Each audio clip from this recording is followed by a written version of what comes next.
Hi, thanks for joining me on Wilderness of the Monty. I'm back at the West Walker River. Last week on Tuesday, after I fished the lower Owens, I fished the upper Owens for Patreon, and it was a disaster. It was like 30-mile-an-hour winds with 40-mile-an-hour gusts, green crap all over in the water, couldn't get it. And I capped it off by jumping across the creek and sinking up to my waist in silt. So on the way home, I stopped off at the West Walker River to save the day, hooked a nice rainbow. I only had a couple hours to fish, but the flow was so perfect and I got a hits and I saw fish following my jig.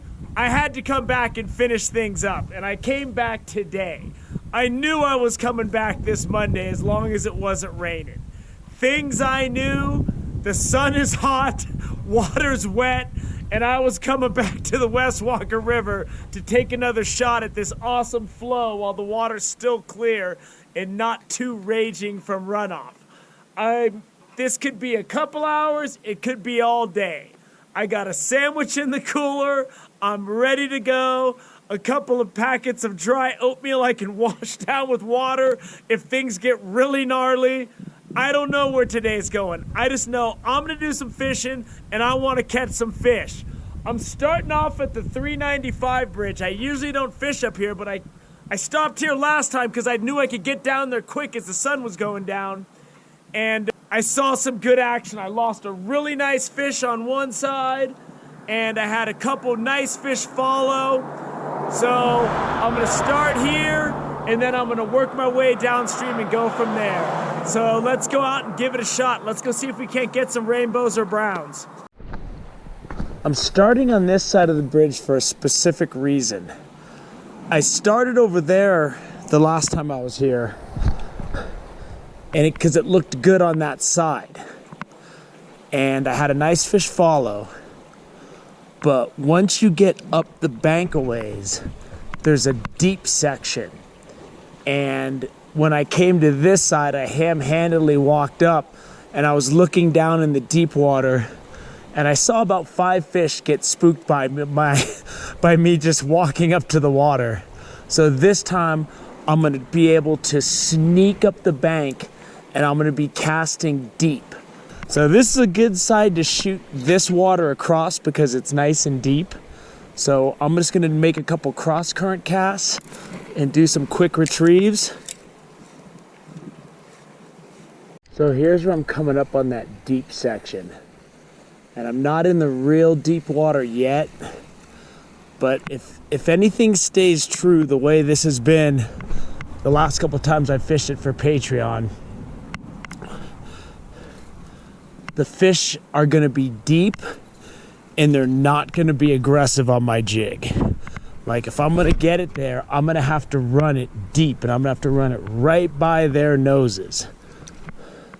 Because that's the way it's been here. So I'm gonna have to figure out the speed of the current and get down there into where I can get my jig to skip deep, because there's boulders and then there's just like kind of like a deep trough. And there's fish all along it. I know because I scared them all last time. And I didn't catch anything here. Wasn't one of the big ones, and he was following it.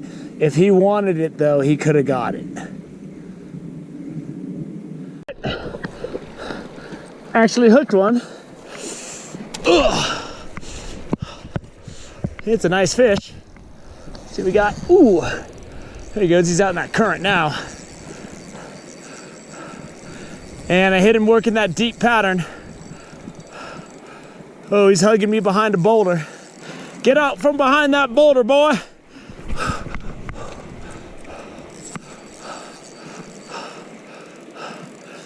And I had to get a little risky in these rocks over here, but I haven't got snagged yet. There he is.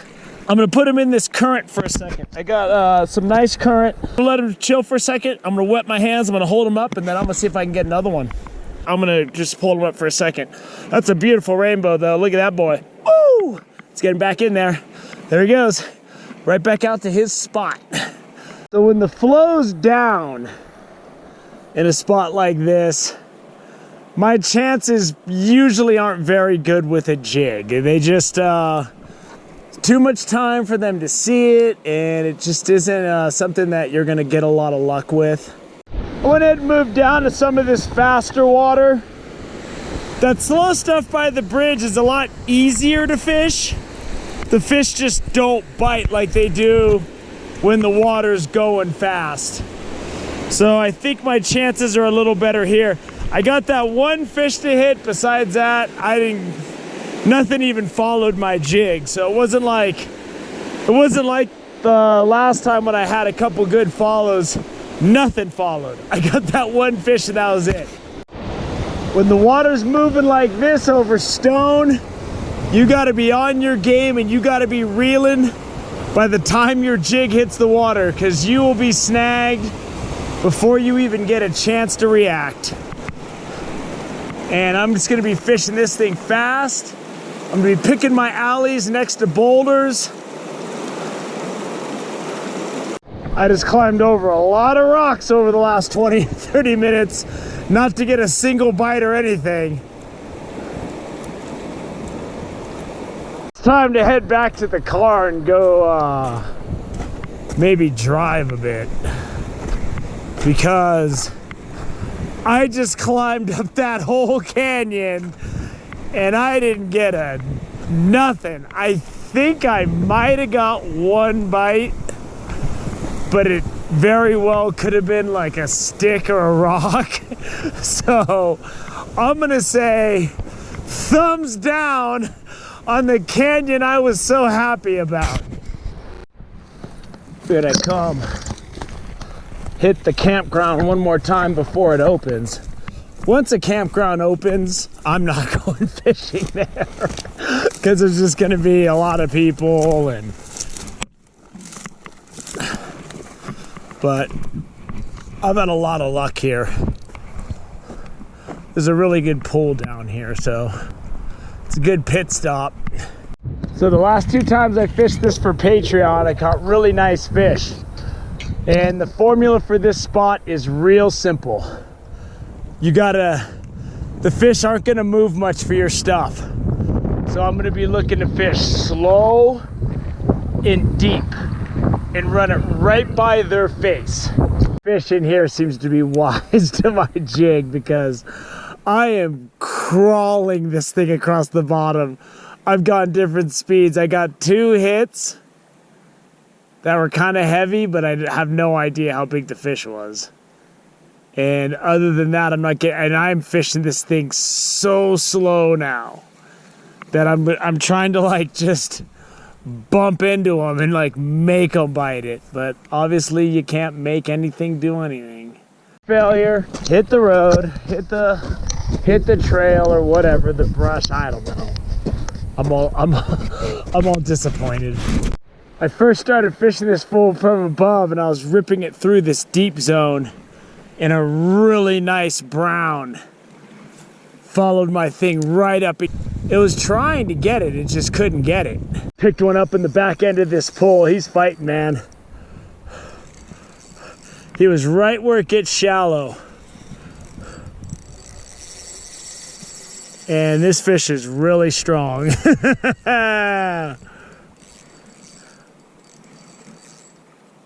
And he's hugging the bottom. There he goes. There he goes. This fish is fighting, man. Stay on. Stay on there, buddy. It's a good one. I mean, this day hasn't been as good as I would hope, but if I can get a fish like this, look at that thing. Woo! He's hugging the bottom. This fish is really strong. I'm gonna have to really let him rest after this. If I get him. He's big. Ooh, there he is. Oh, I can see the jig was hanging out of his mouth when he jumped. This hard fight is good though. Come on, stay down. Stay down.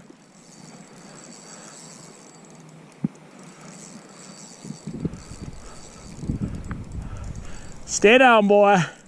This is when I tell you to check your knots, that clip. You don't want any shenanigans.